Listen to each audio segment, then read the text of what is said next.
दोस्तों आज की वीडियो में मैं जो फॉल्ट के बारे में आपको बताने जा रहा हूँ उसको बोलते हैं वेवी वेवी पिक्चर। या जो पिक्चर है वो लहराते हुए लहर में दिखता है, पिक्चर हिलता है, डांसिंग पिक्चर बोल सकते हैं इसको। तो इसके लिए क्या क्या फॉल्ट टीवी में टीवी के सर्किट्स में आता है ये हम आपको बताने जा रहे हैं।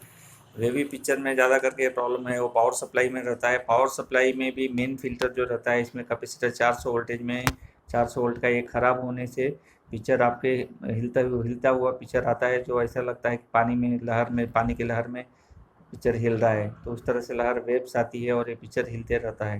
तो इसमें जो अपनी पावर सप्लाई है, पावर सप्लाई जो 400 300 वोल्टेज जो डीसी बनता है उसका जो उसके आगे जो फिल्टर लगा रहता है वो फिल्ट्रेशन बराबर नहीं होने से वेवी पिक्चर आता है। तो इसके लिए हम सप्लाई चेक करेंगे फिल्टर पे, तो हम पता चल जाता है कि यहाँ सप्लाई कम आ रही है। 300 वोल्टेज पूरा नहीं बन पाता है या कभी कभी बनते रहता है, कंडेंसर थोड़ा ख़राब रहे तो बनते रहता है। अगर फिल्टर पूरी तरह से ख़राब हो जाता है तो ये ज़्यादा हिलता है, अगर कम ख़राब होता है जैसे लीकी वगैरह होता है तो ये थोड़ा सा कम हिलता है।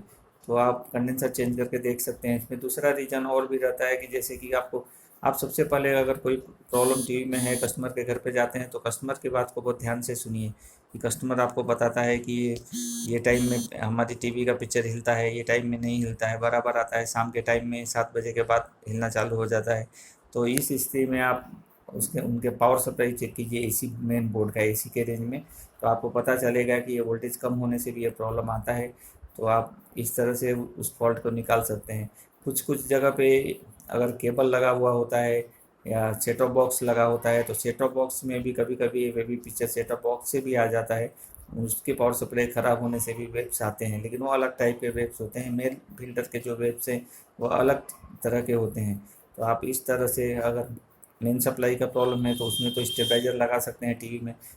और वैसे टीवी में और सब अभी लेटेस्ट टीवी जितने भी हैं उसमें स्टेबलाइजर की आवश्यकता नहीं है। 190 के ऊपर काम बराबर करते हैं। बहुत ही कम ज़्यादा वोल्टेज हो जाता है तो ये प्रॉब्लम आता है। तो बहुत कम वोल्टेज के लिए भी स्टेबलाइजर लगाया जा सकता है अगर प्रॉब्लम है, या फेज वगैरह चेंज करा के अगर वो कर सकते हैं तो वैसे कर सकते हैं।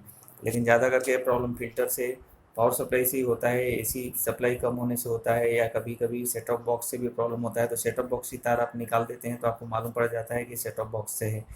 तीसरा चौथा फॉल्ट ये कभी कभी रेयर में आता है।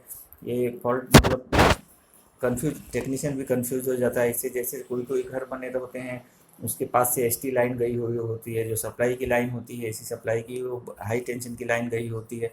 और उसके आसपास जो टीवी रखी रहती है उसमें ये वेव्स आ जाते हैं। तो कस्टमर परेशान रहता है कि यहाँ पे रखने से टीवी हिलती का पिक्चर हिल रहा है, दूसरी जगह जब वो लगाते हैं टीवी तो बराबर आती है। तो उस फॉल्ट को जगह चेंज करके ही हम सॉल्व कर सकते हैं। जब वो एसटी की लाइन पास से जाती है तो उससे मैग्नेटिक फील्ड तैयार होता है और उसे पिक्चर वेवी आता है, हिलता है। तो इस तरह से आप जो ऐसे फॉल्ट हैं उनको निकाल सकते हैं।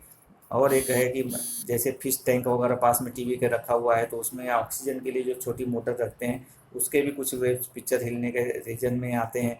कभी कभी वहाँ पे मोटर में प्रॉब्लम होने से या मोटर बिल्कुल पास में रहने से फील्ड चेंज होता है, मैग्नेटिक फील्ड, उससे भी टीवी के पिक्चर को थोड़े वेव्स वगैरह आ जाते हैं।